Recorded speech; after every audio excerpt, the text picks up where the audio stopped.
Sumupay pong kulot hatong nga tanan mga kasangkayan. So di kami upay nga oras sa atong nga tanan, di kami para magpaangkit na pulong hanapang buhay ng Diyos. Nga na dili po kami anhi para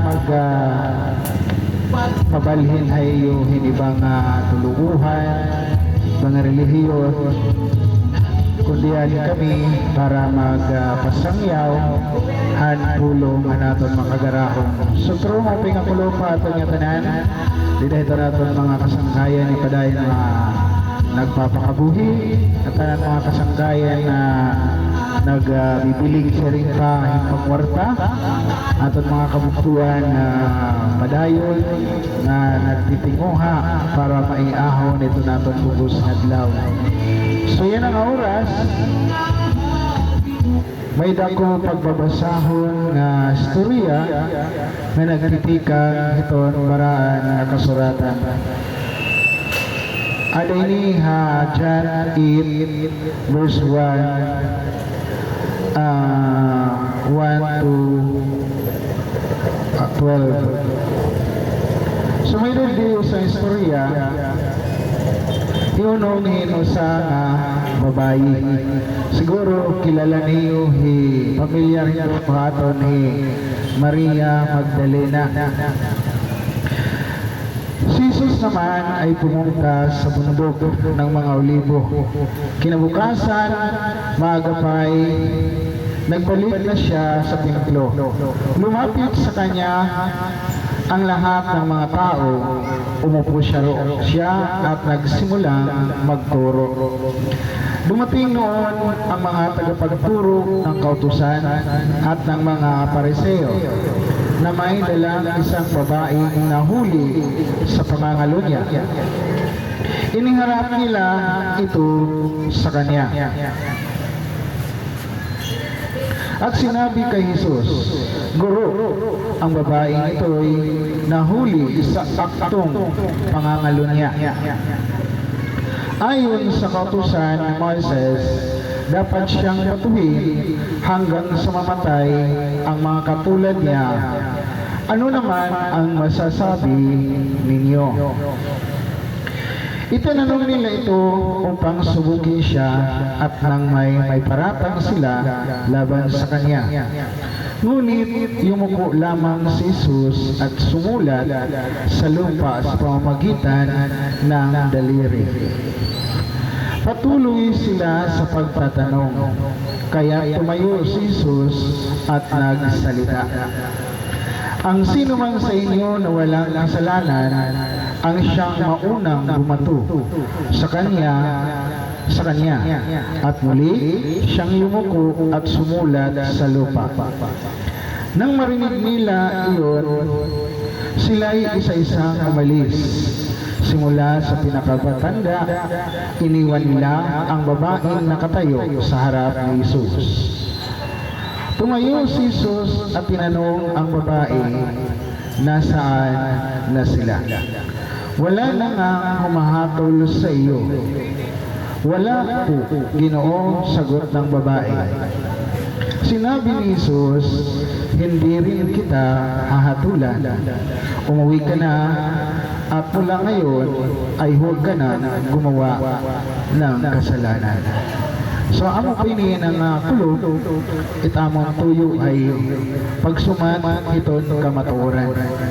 Tinasiring John 32 ang kamatuoran, amoy ni ang maghahapag-haaton hingkagawasan aton kinabuhi. Kaya no, marang kita nga tanan may mga oras nga danay nalilito kita haton na una. May mga panahon na di ka maaram kung hino na talaga nagsusumat iton kamatuoran. Kaya na ang mga panahon, damo na po ito nagwawali, maupay nga sumat para naton katalwasan. Pero danay, dariton kadamo itong relihiyon, itong kalibutan, danay nasasamukan ito natong mga hona. Kasangkayan yan ang oras kung nato mapapansin ang isang babae na usaya nga nagbabaligya aniya lawas nun nga unod usaya nga prosti nga nairay ni gindarang ato kan Isus kung anong masisiring ni Isus si unong ini nga babae. Pero ang atong makagaraho waray magkundinar ini nga babae. Lugod, iyagin pakianhan ang ka mga tao kung nagsiring Jesus nga anhin uman nga waray sala amon umuna pagbato hini nga babae. Nga nini nga tanan ngayong batian sa usahira nga nagkaiwas. Ika ang pinakabata ngadto ang pinakalagas. Kabugtuan karuyag ipaabot hanaton Dios yan ang oras nga diri ang Dios naghuhukom gaano man kita kamakasasala. Gaano ka man anuman nga sala ngay mo nabuhat na para haimo waray nagud usaring pa kapasayloanan. Pero ang Dios ning padayon nga naghuhulat at atong pagbalik ngadto haiya. Maaram kita nga tanan nga mahal kita ang Dios. Higugmaon kita niya. Kaya nga ani kami ini nga oras para pagpaangbit ang mga pulong hanaton makagarahon. Babalikon ko diri kami anhi para mangimbita ngadto ta among simbahan. Ani kami para ipaangbit ang serpa kataluwasan nga atong gikinahanglan aton mga kinabuhi.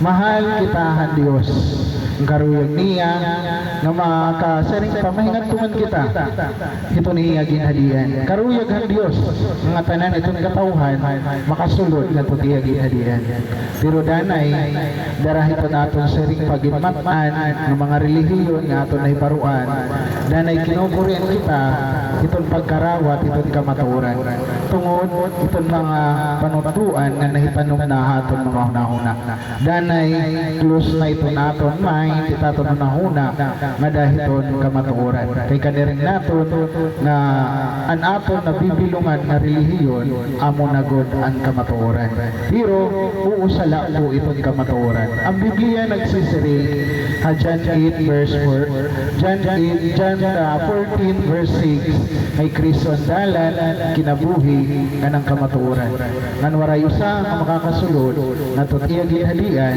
kundi pinaagi haiya kasangkayan yan ang mga oras karuya ko sumatayo na plano talaga ang Diyos paghimuhan tao para ang Diyos magkamayada hin magdadayaw nga duhaiya nga mayada magsisigba nga duhaiya kasi diri pwede nga ang kamanampan nga ginhimo amo ang magdayaw nga duhaiya so karuyag ang Diyos nga magdayaw haiya amo hikitang haiya ginhimo maaraman kita kay naton kinabuhi nga aton darayana ikang ini aton makagaraho ngandiri ini ikang himbisan lakang kanay although ginamit na natin mga kag-anak ang mga instrumento para ma-ianak kita hini nga kalibutan pero diri natin pwede nga sering pabarion itong kamatuoran ay nga kinabuhi na atong gindadara nagtitikang iniha Diyos ikan kini ha Ginoo kay dito ha Genesis chapter 2 verse 7 nagpurma ang Dios hintapot-apo ginporma niya ini nga tawo man kapurma na ini nga naging tawo iya ini gininhawaan ha iya irong nga nang tawo inagkamayada hin kinabuhi kareksit ngon ang kinabuhi yan ang atong gin-i-enjoy ang kinabuhi yan ang atong ginpapaura ang atong kinabuhi ang atong lawas sa gitatagan ta yung pagkaon ginahamisan gipapariguan in tika ini ha Ginoo ngan kabugtuan karuyag kulay sumatayo nga nang Ginoo lang may katungod nga bumawi ini nga tanan so yan na according na naton istorya bisan na naton Ginoo waray maghukom ang babayi nga iya nakasala pinaagi yung pangangalo niya or pagbaligyahan niya unod-non nga lawas So, gagsiring nga natin Ginoo nga kun hinuman hayo an waray sala in umuna himpagbato ngadto hini nga babae. Pero waray may nangahas himpagbato hini nga babae. Kaya no, nasa ring Haruma chapter 3 verse 23.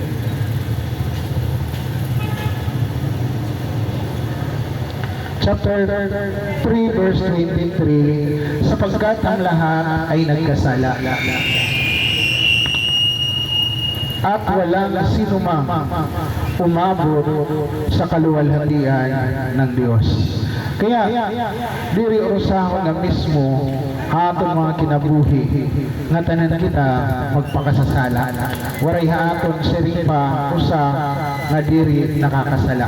Maano man ito nimo maging posisyon, mahino ka man, ada ka man ito na taas, maging hadi ka man, maging presidente ka man, maging mayor ka man, maging congressman, maano mat posisyon nga tanan nga tao siring nga Biblia in makasasala. Ngan siring nga verse 10 nga waray tao nga matadong waray bisan usa. Karigsid nun kung kita nga tananin makasasala nanginginahanglan kita hin kapasayloanan nga tikang ito naton mga kagarahon. Kasangkayan itong sala amoy ni itong nagiging hinungdan nga kayano nga ang Diyos diri makagbuhat hatong mga kinabuhi hiniba-iba nga mga milagro nga atong sering paginihingyap tikang ito naton makagarahon. Kita nga tanan gusto maka-experience itong presensya naton Diyos. Pero diri naton ini maabat tungod kay ang nagahadi hatong mga kinabuhi amo ang sala. Nga ini nga sala na nakakaulang taton kinabuhi amo ini nga sala iton na dinidirian number 1 nga siring nga Tagalog of kinapuputan naton Dios. Sangkay pwede ka sumiring nga waray ka man mangawat, waray ka man matay, waray ka man ngapit babayi, waray ka magbisyo, pero diri ka reaksidnon nga waray mo sala. Haaton mismo kalugarinon haton una lalo na pag nag-uusaan kita nakaaton number 1 nga nakakasala amo iton aton hunahuna. Diri pwede nga sumiring ka nga waray mo sala, waray mo daray sadang kadlukan. Kay siring kanina naton gimbasa Romans chapter 3 verse 23 nga tanan ang tao makasasala. Waray bisan usa sa diri makasasala. Siring verse 11 walang nakaunawa, wala kahit isa. Ang lahat ay lumihis ng landas at nagpakasama. Walang gumawa ng mabuti, wala kahit isa. So nga tanan kita ang magiging siring pa, magiging hantungan ito na atong kalag, inti pakadto hakalayo hay impyerno. Kaya mo nito na siring pa ito na lugar na ginandam diri kunta para haaton nga mga tao kay ginandam ang impyerno para ang demonyo, para kan Satanas. Pero darah itong sala nga naka siring pa nakaulang haton mga kinabuhi nga tanan nga mga tao nga makasasala an aton destinasyon in ngadto hay impyerno. Pero kinalhibo an aton makagarahon. Ang naglabay na semana nagsalinoro kita sinisiring na semana santa. Ini nga mga adlaw in pagpahinomdom hapon nga sa kaadlaw ang aton Dios nagpakatao kinanhi ang kalibutan para magtubos sa naton mga kasalanan. Kinanhipo hiya diri para judge sa aton, diri para magsirot, diri para maghukom, kundi kinanhi naton makagarahon Dios nga nagpakatao para kita taluwason na naton mga kasalanan.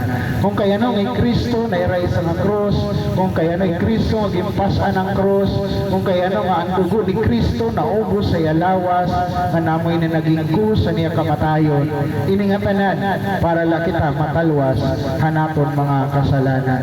Nagsiring ni Apostol Juan John 3 verse 16, sapagkat gayon na lamang ang pag-ibig ng Diyos sa sangkatauhan. Kaya ibinigay niya ang kanyang kaisa-isang anak upang ang sino mang sumampalataya sa kanya ay hindi mapahamak kundi magkaroon ng buhay na walang hanggan. Aminian ang plano hanaton Dios. Ginhigugma kita nga tanan, haluyo hanaton ka makasasala. Gusto ng Dios na walang magpamahamak, gusto ng Dios na walang maghirap, walang magdusa sa apoy ng impyerno. Kaya lang minsan at nagtanabo, danay karuyag naton sumulod itong langit, pero ginre-reject naton itong tag-iya, itong langit. Diri naton makarawat ang tinuod nga Dios. Kaya no, danay nawiwili na kita ito naton mga ginmatan ng mga panukduan. Danay naton hunahuna diri na abrido lugod iton kamatuoran. So sapagkat gayon na lamang ang pag-ibig ng Diyos sa kanyang ibinigay. Karib Senyor, gintagan kita hing provision. Ang Diyos kita nakasala, pero ang Diyos ang naghimong paagi nga kita makalwas sa sala. Kaya mo ini, ito nagiging hinungdan na itong tao, diri makaabot, diri nga iton langit, diri itong sala na nagahadi atong mga kasing-kasing. Ngandanay, pag nawili kita itong sala, diri na upit kita atong hunahuna para sa Dios. Kaya napaka-importante atong kasing-kasing na maging-abrido para itong aton magparalwas. Kanya kaisa-isang anak upang ang sino mang sumampalataya. Iton aton magiging puhunan po diri pagbalhin ngadtuhin magkadaranilain nga relihiyon. Itaton la bubuhaton tumuo kita ngadtuhaya. Siri nga Tagalog, tayo ay sumampalataya sa ating Diyos na buhay. Yun lamang asya ito ni taton magiging puhunan. Di mo na kinahanglan na magpa-berdilain ka pa relihiyon. Pag may nakapagtuot ng Ginoong Hesus, iniin na sering pa sapat na para makasulod ka na tuhiton iya ginhadian. Isinugo ng Diyos ang kanyang anak hindi upang hatulan ng parusa ang sanlibutan, kundi upang iligtas ito sa pamamagitan niya. Sugin-sugo anamay anak diri para kita pagsirutan kundi tagan kita kinabuhi nga waray katapusan. Mga kamuntuan, ipagiging problema ito naton kasing-kasing itong sinisiring rejection.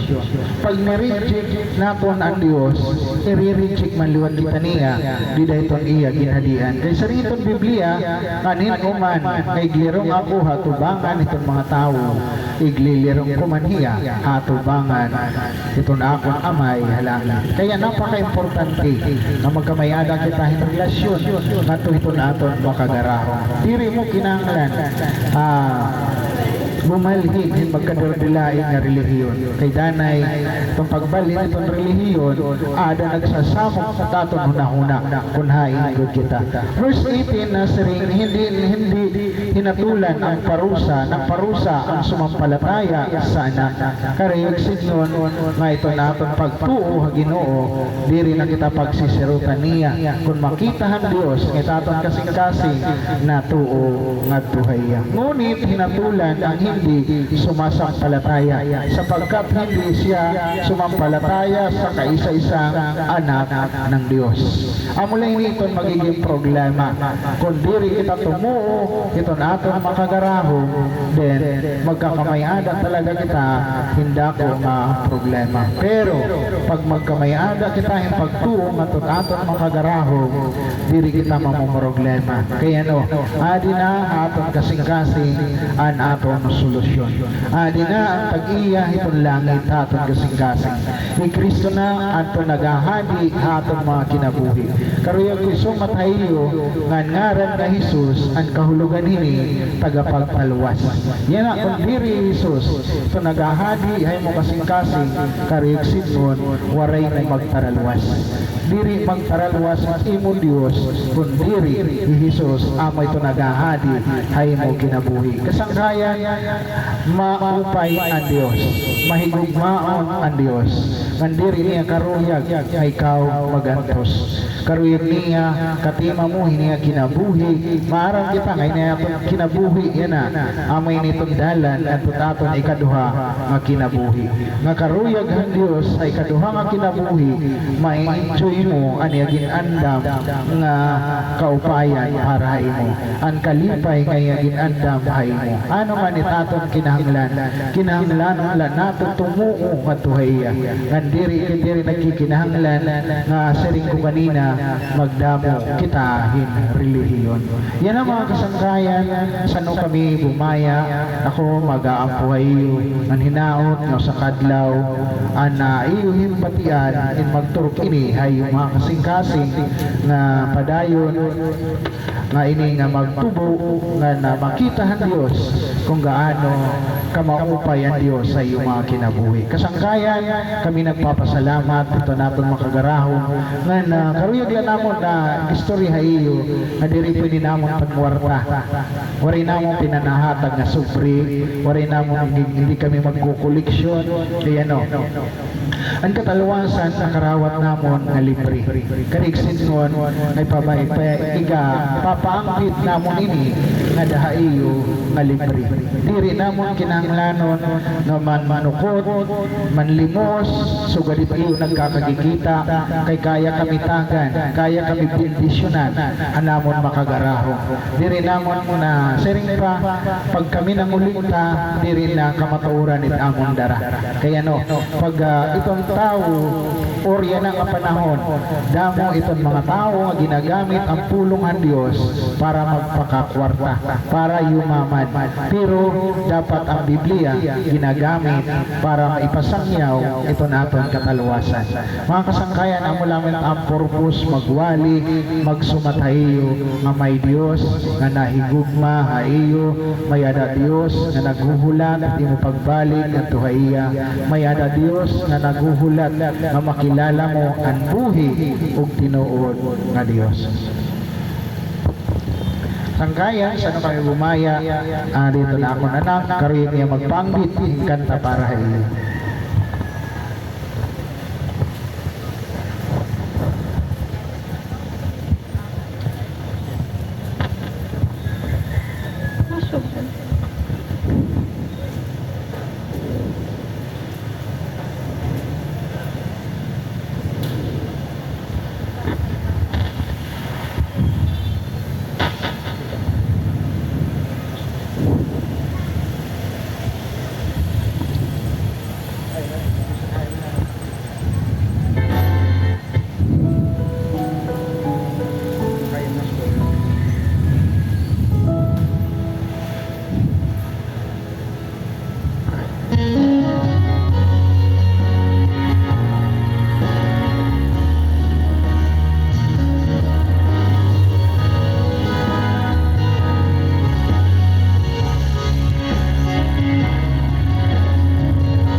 hagton maupay nga kanta.